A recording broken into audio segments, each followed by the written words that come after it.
It is now my honor and delight to introduce our guest of honor. Mr. Ravi Menon is Singapore's ambassador for climate action and senior advisor to the National Climate Change Secretariat, Prime Minister's Office.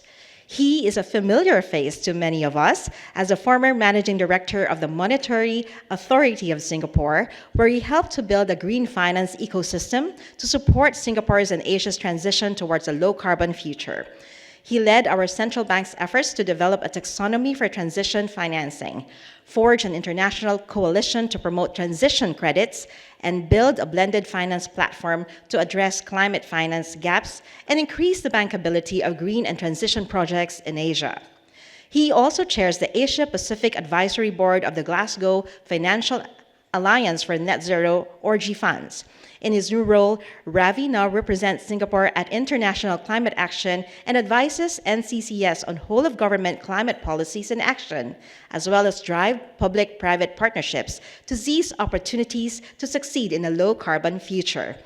We are very honored to have him, so please join me to welcome him. Ambassador, the stage is yours.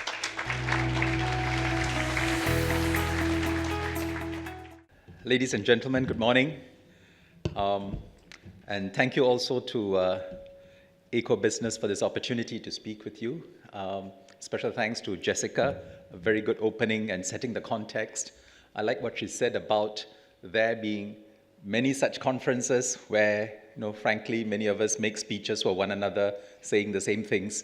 But we do need to get down to the brass tacks, roll up our sleeves, and as Jessica puts it, get geeky, get technical.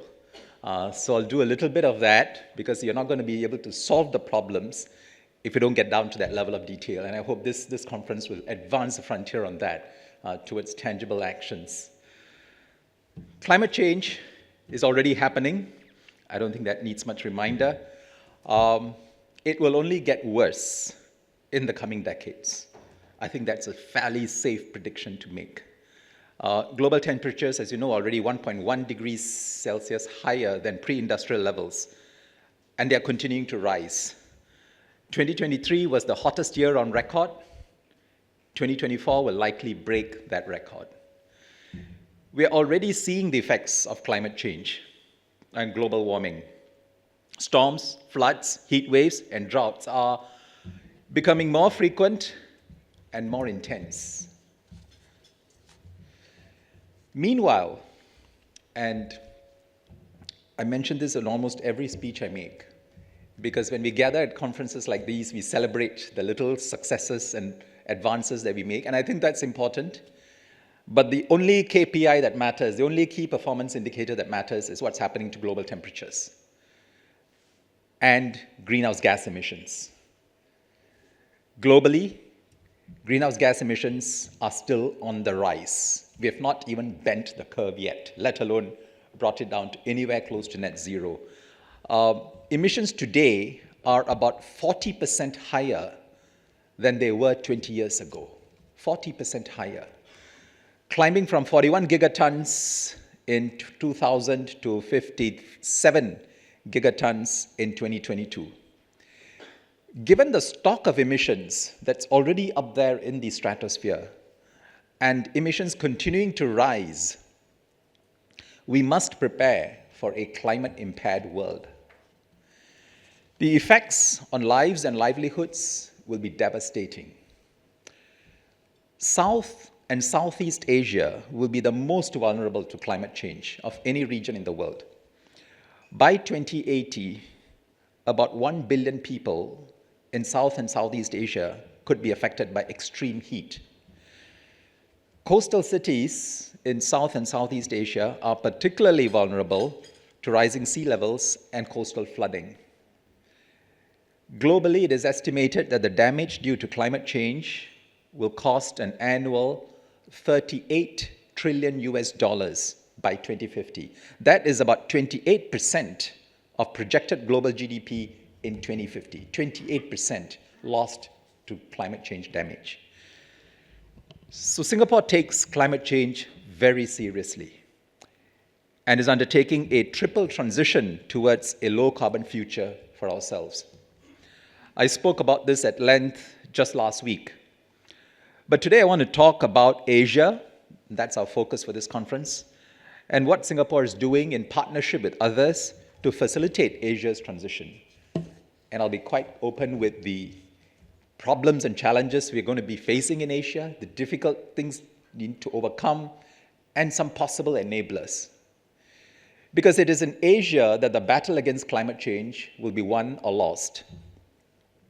Asia accounts for more than half of global greenhouse gas emissions. The pressures are for Asia's emissions to continue growing. Why? Because energy demand in Asia is growing by 2.9% annually, the highest of any region around the world. And Asia is expected to account for 90% of the world's future growth in energy demand is driven by industrialization, urbanization, a growing middle class, and the provision of electricity to poor rural villages. So if emissions in Asia are not abated, the result will be catastrophic climate change globally. But Asia should not have to choose between sustaining economic growth and reducing emissions. That's a false choice. Asia will have to work towards decoupling economic growth from emissions. It will not be easy. It requires Asia to chart a transition pathway that is contextualized to its own unique challenges and its stage of economic and social development. But there can be no compromise on the eventual goal, which is to achieve close to net zero emissions around the middle of the century. That timeline is not set by politics, it's not set by economics, but by nature, if we want to avert the worst effects of climate change. There are three priorities. Actually, there are many priorities for effective transition in Asia. I want to highlight three priorities that I think are the most important. One, coal phase out. Transition away from coal and replace with renewable energy to meet Asia's growing energy needs. Two, grid infrastructure. Build reliable electricity grids and energy storage systems to ensure that population centers in Asia can access clean energy. Three, carbon sinks. Stop deforestation and restore peatlands and mangroves to grow Asia's natural carbon sinks. So three priorities: coal phase out, grid infrastructure, and carbon sinks. Phasing out coal in Asia will be critical for reducing global emissions. Coal-fired power plants in Asia contribute to approximately 7.6 gigatons of carbon dioxide annually in the world. In other words, 1 out of every 7 tons of global emissions comes from a coal plant in Asia. If left operational to run their full course economic life, Asia's existing coal-fired power plants will exhaust about 2/3 of the carbon budget remaining to keep global temperatures below 1.5 degrees Celsius. But simply shutting down the coal plants is not an option. First, more than 1/3 of Asia's energy needs today is met by coal.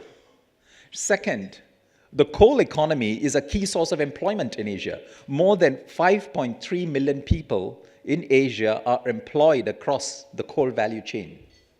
Third, it is not commercially viable.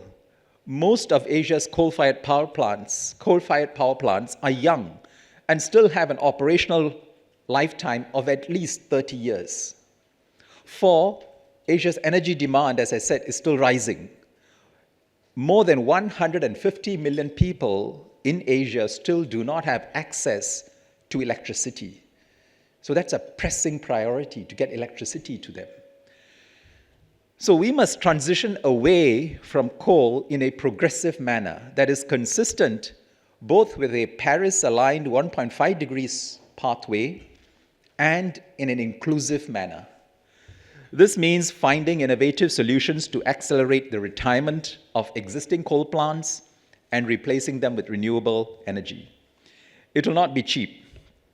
Just to retire a coal plant 5 years earlier than its end date, we will need $70 million per gigawatt of capacity. $70 million. Next priority, grid infrastructure.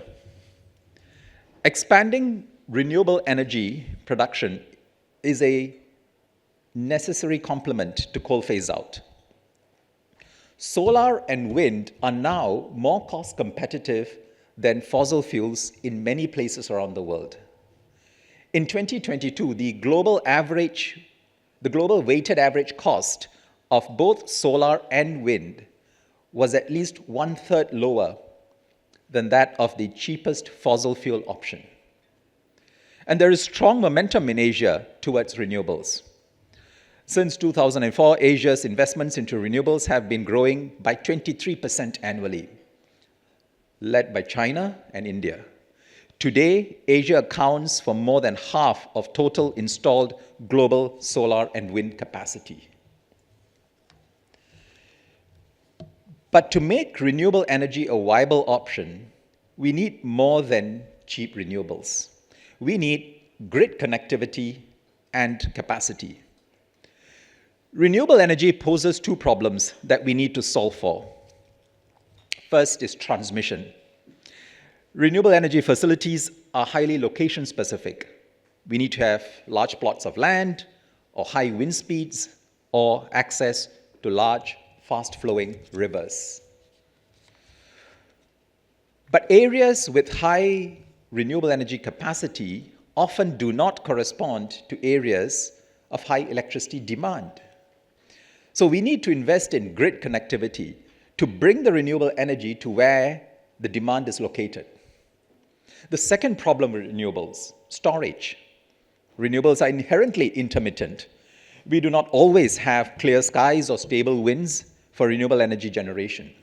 So grid reliability will get worse as we integrate more intermittent sources of electricity, such as solar and wind, into the grid. So we need to invest in grid capacity for storage and for reliability. In this regard, we really need to step up efforts towards an ASEAN power grid. Just as air and sea links have enhanced trade within the region, an interconnected power grid across ASEAN will enhance electricity trade across borders. And just as cross-border trade has benefited both exporters and importers in ASEAN, cross-border trade in clean electricity will benefit all parties. Regions without renewable capacity can have access to clean energy. Clean energy electricity providers can expand their markets beyond their domestic buyers. And countries can enhance their energy security by diversifying their supply sources. All this comes with an interconnected grid. But achieving an ASEAN power grid, or more ambitious, interconnected Asian power grid, will not be easy. There are many obstacles to overcome. The power infrastructure and standards vary across countries in Asia. There is insufficient capacity in resources and development of there is insufficient capacity in R&D for developing clean energy in ASEAN. Not to mention the cost. Building transmission lines and energy storage across Asia will cost about $2.4 trillion over the next 10 years. So we will require significant cross-border collaboration and innovative financing instruments to realize the vision of an integrated grid infrastructure across ASEAN. So the two priorities go together. To do effective coal phase out, replace with renewable energy, we need strong grid connectivity. And financing solutions need to address this holistically, because one doesn't work without the other. The third priority, the third big challenge that Asia faces is deforestation and the loss of its natural carbon sinks. Southeast Asia has one of the highest rates of tropical deforestation in the world, losing 1.2% of its forests every year.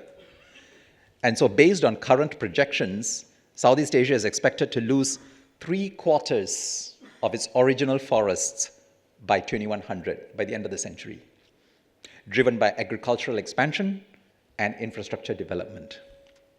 Deforestation has serious implications for our planet. It impedes the effectiveness of forests as carbon sinks. In Southeast Asia alone, deforestation is estimated to generate over 400 megatons of carbon emissions every year. It also has an adverse impact on the availability of essential ecosystem services, such as access to food, clean air, and drinkable water that our forests provide. So we need to stop deforestation in Asia and find the right financing structures and policy levers to achieve this. Local communities, governments, and the private sector must work together to develop comprehensive strategies to combat deforestation. Now, these include sustainable land management practices, reforestation programs, and stricter enforcement of environmental regulations. Compared to other mitigation strategies, reducing deforestation is not costly. It is estimated that at a price of just $20 per ton of carbon dioxide, the rate of deforestation in Southeast Asia can be halved. So the financing problem here is not a huge one. But forest conservation is not just about cost. It is also about integrity. The methodologies for measuring, reporting, and verifying actual carbon abatement in many conservation projects are not accurate. So we need to tackle, one of the geeky problems we need to tackle. The actual reductions in deforestation across projects has sometimes been lower than claimed. So we need to set out standards to ensure the integrity of forest conservation projects and very strong MRV methods to give us that assurance. We also need to restore Asia's mangroves and peatlands. Mangroves and peatlands store more than twice the amount of carbon that tropical forests do. But we're losing these carbon sinks in Asia also. So we need to restore these ecosystems and devote promote more sustainable agricultural and aquaculture methods. And coupled with sound policies and strategies, technology and finance can be key enablers for such restoration efforts. So this is where we need to direct technology and finance efforts too. An effective transition in Asia will require significant financing. At least $1.1 trillion is needed annually to meet climate mitigation and adaptation needs across Asia. However, actual investments fall short by at least $815 billion, more than 80% of what's needed. Public finance alone cannot plug this gap. We must mobilize private capital. 3 key enablers that can help to bridge this funding gap. 1, blended finance. We need to synergize public and private capital to close the funding gap. 2, carbon credits. We need to promote high-integrity carbon credits supported by well-functioning carbon markets. 3, sectoral pathways. We need credible standards and definitions contextualized to Asia's context to attract transition finance for successful and effective sectoral decarbonization. Let me start with blended finance. Asia's transition financing needs are large. Yet, why is private capital not flowing to decarbonization projects in Asia? Let's unpack the problems. 1, there is not enough expertise to prepare and develop projects to a bankable stage. 2, the projects have high capital outlays that may be beyond what many individual financial institutions can provide. 3, the risks are higher. Uncertainties in technology and regulations, not to mention foreign exchange risk. 4, the payback periods are very long. Transactions may face long lead times to even start construction, with challenges in securing the necessary permits and licenses. So to mobilize private capital for transition projects in Asia, we need blended finance to synergize across multiple players in the ecosystem. because that's what it takes to solve this problem. Governments, development financial institutions, and philanthropies could provide concessional capital or risk capital in the form of grants, limited guarantees, and debt or equity at rates of return that are not determined purely by commercial considerations. We need that base of concessional capital. Multilateral development banks can provide technical assistance in the form of project development expertise, capacity building, and institutional support. Financial institutions, such as insurance players, can also provide innovative risk mitigation solutions in the project development stage. This combination of concessional capital, technical assistance, and de-risking mechanisms will improve the bankability of these projects, help to mobilize multiples of private capital, private commercial capital for these projects.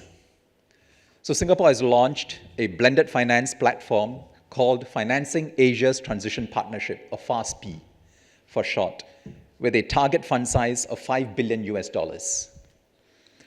In December last year at COP28, the Singapore government pledged to contribute towards a base of concessional capital for this platform alongside other partners. Since then, we have had expressions of support from a few other sovereign governments, multilateral development banks, development finance institutions, and philanthropies to similarly contribute concessional capital. On the basis of the concessional capital that's being put together, we have been reaching out to banks and institutional investors to bring in their commercial capital. So I would make a pitch here for both providers of concessional capital and commercial capital. A blended finance structure like FASP is a good way to make real impact. And some of the contributing partners of concessional or commercial capital include the Asian Development Bank, the International Finance Corporation of the World Bank, Allied Climate Partners, the Global Energy Alliance for People and Planet, and Temasek Holdings. Reputed players are coming on board. FASP will target 3 key areas that are most pertinent to Asia's transition. The Energy Transition Acceleration theme will cover energy transition projects such as coal phase-out that I mentioned, renewable energy replacement, and grid infrastructure, the priorities that I spoke about. The Green Investments theme, that's a second sleeve, will invest in decarbonization projects such as electric vehicles, batteries, waste and water management, and circular economy. We're also developing a third industry transformation theme, which will focus on hard-to-abate sectors like aviation, shipping, steel, and cement, as well as emerging low-carbon fuels such as hydrogen and ammonia. Each of the 3 investment themes will take the form of a fund, professionally managed, comprising both concessional and commercial capital, and managed by a respective asset manager. So we'll be announcing at COP29 more details about the fund programs, the contributing partners, the asset managers, and the capital mobilized to date. But don't wait till COP29. Please come forward and get in touch with us to participate in FASP. The second key enabler, carbon credits. Asia needs access to high-quality carbon credits supported by well-functioning carbon markets. On the supply side, carbon credits are generated on the basis of emissions reduced or removed through mitigation activities. On the demand side, there are entities which want to purchase these credits to help offset their own hard-to-abate residual emissions and thereby meet their internal carbon reduction targets. This congruence of demand and supply helps to generate new revenue streams to enable decarbonization projects which would otherwise not have been implemented. But global carbon markets are not functioning well. There is a lack of data and systematic tracking of the generation, transfer, and use of these carbon credits. This raises concerns of double counting carbon credits. There is also a lack of well-defined standards and guidelines on environmental integrity. This raises doubts about whether carbon credits correspond to actual emissions reduction, and there have been several scandals in this space. And these limitations have undermined confidence in global carbon markets. So we need to develop strategies to promote high-integrity carbon credits and carbon markets. This requires many ecosystem players around the world to come together and develop solutions. Singapore has been engaged in these discussions. There is some progress, but it is still slow. Meanwhile, Singapore has also been doing its own small part to promote sound carbon markets through 3 initiatives. First, we have been signaling demand for high-quality carbon credits through carbon credit agreements with other countries. Singapore has signed implementation agreements with Papua New Guinea and Ghana. And we have also concluded negotiations on implementation agreements with Bhutan, Vietnam, and Paraguay. With these agreements, the countries that we signed agreements with will be able to generate credits to help finance much-needed emissions reduction or removal projects in their countries. We ensure that the credits generated are of high quality, using high-integrity carbon crediting methodologies from credible offset programs. And when Singapore and carbon tax liable companies purchase these credits for offsets, they would be contributing directly to the decarbonization efforts in our partner countries. Second initiative, Singapore has been working to promote high standards of integrity for different types of carbon credits. I'll give 2 examples, transition credits and nature-based credits. We're piloting the use of transition credits, a new class of credits to channel finance towards transition projects. A good use case of transition credits is coal phase-out in Asia. Credits are generated from the emissions reductions attributable to the early phase-out of a coal plant and replacement with clean energy alternatives, because that is emissions that you have reduced. To develop these transition credits into a viable market solution, Singapore has brought together 30 ecosystem players to form the Transition Credits Coalition, or TRACTION. We are consulting the Integrity Council of Voluntary Carbon Markets to ensure that transition credits meet the core carbon principles and Article 6 integrity requirements. So again, ecosystem players interested to join the Traction Coalition to help to shape this new form of transition credits, which will be really impactful for Asia. This open invitation to come forward. We are also working on standards, strengthening standards for ensuring that nature-based credits lead to actual emissions reduction. I just spoke about this, how there's so much question about the integrity of nature-based credits. So Singapore has launched the Carbon Market Integrity Research and Development Program, or Carbon Integrity SG for short. So Carbon Integrity SG seeks to develop and improve internationally recognized standards and methodologies for measurement, reporting, and verification of nature-based projects. The aim is to strengthen the integrity of nature-based credits and thereby confidence in the credibility of nature-based projects, which are critical for Asia's transition. So here again, it's an open invitation to join us in this endeavor. Third initiative, Singapore is supporting the development of a harmonized carbon data platform to address transparency concerns. We worked with the International Emissions Trading Association, IATA, and the World Bank to launch Climate Action Data Trust, or CAD Trust, CAD Trust. CAD Trust uses blockchain technology to link, aggregate, and harmonize data across carbon crediting registries to improve transparency. It has also developed an interactive data dashboard which allows users to track carbon offsets generated by more than 17,000 projects in the world. To date, CAD Trust has grown to include 6 registries covering 85% of all credits issued globally. I've talked about blended finance, I've talked about carbon markets and credits. The third key enabler, sectoral pathways. We need clear standards in Asia on what constitutes a credible sectoral decarbonization pathway. It is not difficult to identify and invest in pure green activities like clean energy and electric mobility. But most of Asia's activities are transition activities of progressively greening the brown rather than switching colors at one go. But how do we ensure that greening the brown will eventually lead to green and is not greenwashing in disguise? So we need robust and objective definitions of what we mean by transition activities, so as to build confidence that investments in these activities will result in desired climate outcomes. These standards and definitions need to be, one, science-based and take reference to a 1.5 degrees Celsius pathway. Two, contextualized to Asia's circumstances and challenges and different starting positions.